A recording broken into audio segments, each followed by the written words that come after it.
Vous connaissez la carte famille nombreuse, c'est réduction dans les transports et pour les loisirs pour les familles de plus de 3 enfants. Eh bien, vous voulez lancer la carte famille monoparentale. Bonjour Sarah El Haïry. Bonjour. Vous êtes la haut-commissaire à l'enfance désormais. Pourquoi cette proposition ? Parce que c'est une proposition qui est née d'un rapport d'abord, celui de Xavier Diacovelli et de Fanta Berrette. Et puis la réalité, c'est quoi ? Moi, je m'occupe des enfants. On a 3 millions d'enfants dans notre pays qui vivent dans une famille monoparentale. 80% c'est des femmes, on va être avec des mamans solo principalement.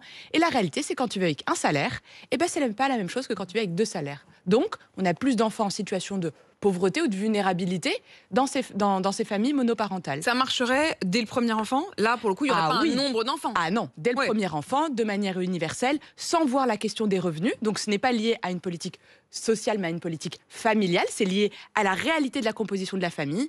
Et donc, on mobilise les acteurs des transports, du tourisme, de la culture, plus largement les acteurs de notre société, pour dire on a 20% de nos familles à peu près qui sont en situation de monoparentalité. Il y a des besoins spécifiques de garde, de réalité financière, de charge mentale, de dingue. Eh ben, on va apporter un regard bienveillant. Ça serait quoi ? Ça serait 30% ? Ça serait...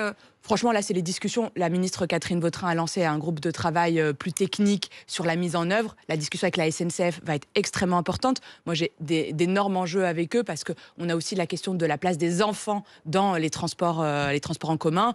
Moi, je rêve d'un wagon-jeu, d'un wagon où on n'a pas la pression, pour le coup, des voisins parce que votre fils ou votre fille pleure. Enfin, on a un enjeu de la place des enfants dans notre pays qui est juste énorme. Et là, ce que vous évoquez, c'est aussi la question No Kids. On en parlait, on en a débattu sur RMC il y a 3 jours, avec en même temps un paradoxe, parce que vous dites je rêve d'un wagon en gros spécial famille, sauf que ça veut dire aussi que ceux qui n'iront pas dans ce wagon et qui ne souhaitent pas forcément y aller vont se retrouver à être pointés du doigt par les autres qui leur diront qu'est-ce que vous faites là ? Eh ben, c'est absolument pas ça, c'est tout à fait le contraire, c'est dire qu'un wagon jeu, qui n'est pas un wagon exclusivement réservé aux familles, donc c'est pas un endroit où on met toutes les enfants. Exactement, ils ont le droit juste de un peu plus parler un peu plus fort, de jouer, de bouger, et donc d'éviter cette pression qu'on a à peu près dans le train, c'est-à-dire que tout le monde attend juste le moment où vous allez mettre une tablette ou un téléphone à votre fils ou à votre fille, juste pour qu'il bouge plus.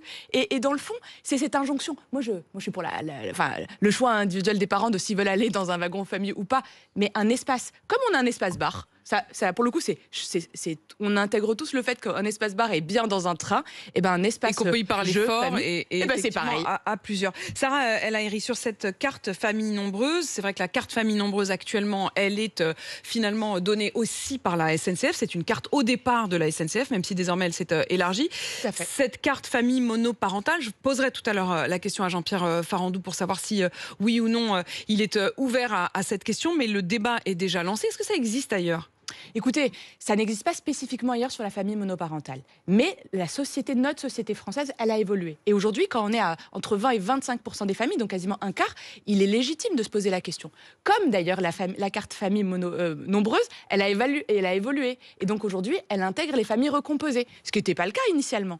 Et puis je vais aller un peu plus loin. Quand on a une carte étudiant, c'est pas un statut, c'est pas une situation de fait, c'est un statut à un instant T. Ça ouvre des tarifs un peu réduits au cinéma. C'est juste pour désinvisibiliser. Et ce que je ne souhaite pas, c'est qu'en fonction du oui ou non de la SNCF, eh bien on dise à toutes ces familles monoparentales, eh bien ce sera oui ou ce sera non. Et pourquoi pas remettre les allocations sans condition de ressources ?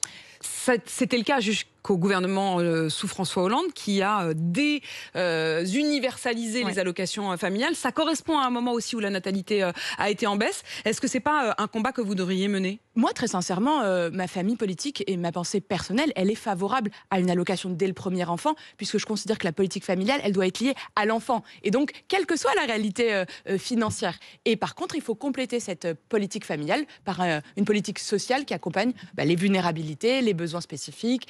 Et du coup, c'est complémentaire. Mais bien sûr que la politique familiale est un outil de soutien aux enfants et aux familles dès le premier enfant, parce que d'ailleurs, c'est plus cher d'accueillir le premier enfant que parfois le deuxième, alors qu'avant c'était le troisième pour lesquels on peut récupérer le matériel initial. Merci beaucoup, en tout cas Sarah El Haïry, d'être venue défendre votre parti pris ce matin, la mise en place d'une carte famille monoparentale.